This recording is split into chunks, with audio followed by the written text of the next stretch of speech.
Now is the winter of our discontent, made glorious summer by this sun of York.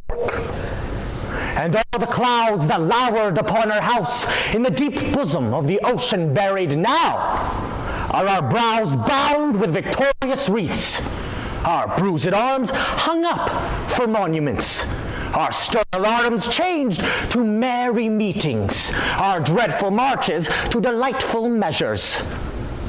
Grim-visaged war hath smoothed his wrinkled front, and now, instead of riding barded steeds to fright the souls of fearful adversaries, he capers nimbly in a lady's chamber to the lascivious pleasing of a lute.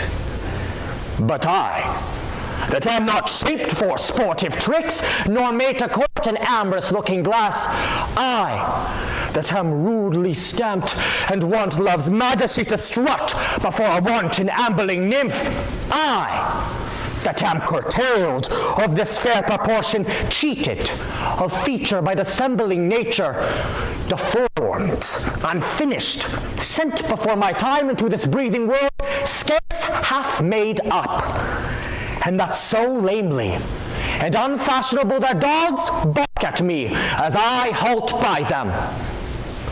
Why I, in this piping time of peace, have no delight to pass away the time, unless to spy my own shadow in the sun, and descant on mine own deformity.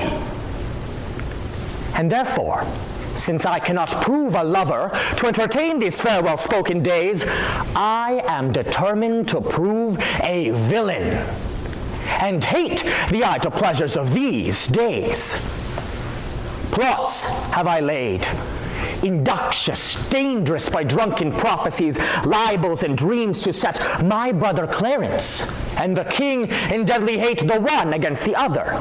And if King Edward be as true and just as I am subtle, false, and treacherous, this day should Clarence be closely mewed up about a prophecy which says that G of Edward's heirs the murderer shall be. Dive thoughts down to my soul. Here Clarence comes.